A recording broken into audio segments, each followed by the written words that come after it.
দুর্গাপুর মহকুমা হাসপাতালে চিকিৎসার গাফিলতির অভিযোগ ঘিরে মঙ্গলবার গভীর রাতে ব্যাপক উত্তেজনার সৃষ্টি হয়। এক দুর্ঘটনায় গুরুতর জখম যুবকের মৃত্যুকে কেন্দ্র করে রোগীর পরিজনদের বিক্ষোভে পরিস্থিতি উত্তপ্ত হয়ে ওঠে। হাসপাতালে পুলিশ এসে পরিস্থিতি নিয়ন্ত্রণে আনে, যদিও হাসপাতাল কর্তৃপক্ষ সমস্ত অভিযোগ অস্বীকার করেছে। এই ঘটনাকে কেন্দ্র করে শুরু হয়েছে রাজনৈতিক চর্চা।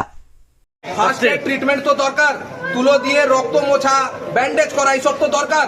পেশেন্টের যেমনই অবস্থা হোক, ঠিক আছে, লাভারিসের মতন এখানে ফেলা ছিল। ডক্টর আরামসে বসে পলাইটলি কথা বলছে, কোনো অ্যাক্টিভিটি নেই, কোনো কিছু অ্যাক্টিভিটি নেই। আমি এসে যখন বললাম, আমাকে পলাইটলি ভাই বলাচ্ছে, মনে হচ্ছে কি কোনো খুশখবরি আছে এইভাবে বলছে। তো ফার্স্ট আমার প্রায়োরিটি হচ্ছে ফার্স্ট অ্যাটেম্প নেওয়া হয়নি কেন? পেশেন্ট এসছে আইসিইউতে, তখন ঢোকানো হয়নি কেন? ঠিক আছে, এমবিবিএস সার্টিফিকেট বলে হাত ধরে বলে দেবে? আমি এইটা জানতে চাই, ফার্স্ট অ্যাটেম্প এইটাই যদি মিশানে হতো। ছিল হ্যাঁ, উনি ব্রডডেড অবস্থাতেই এনেছিলেন।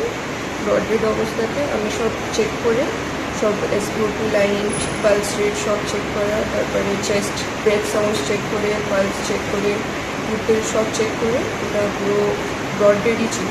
আমি সেটাই ডিক্লেয়ার করেছিলাম। নিয়ে এসে ওরা কি বলছে, ওদের দাবি কি?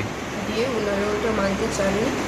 দিয়ে তারপরে ওনারা অনেকজন চলে এসেছিলেন, আমাকে ফোর্স করলেন। দিয়ে আমি তাই জন্য থার্ড থেকে সেকেন্ড ওপিনিয়নের জন্য শিশুতে আবার পাঠালাম, কিন্তু উনি ব্রডডেডই এনেছিলেন।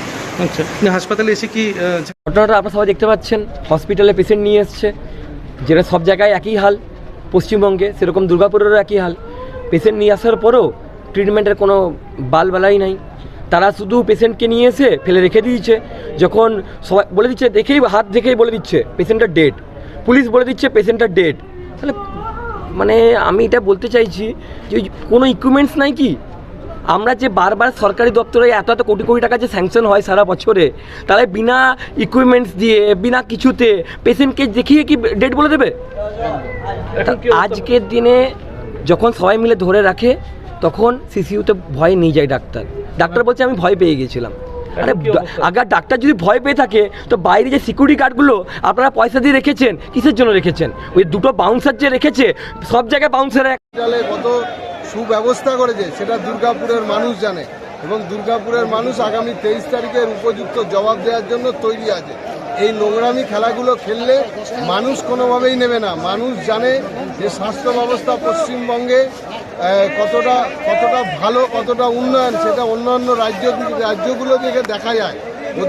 ওদেরকে বলি, বিজেপির যারা আছে তাদেরকে বলি, তোমাদের ভারতবর্ষের যে বিভিন্ন রাজ্যে তোমরা ক্ষমতায় রয়েছো, সেই সব রাজ্যের শাসন ব্যবস্থা কি আমরা সেটা ভালো করে দেখে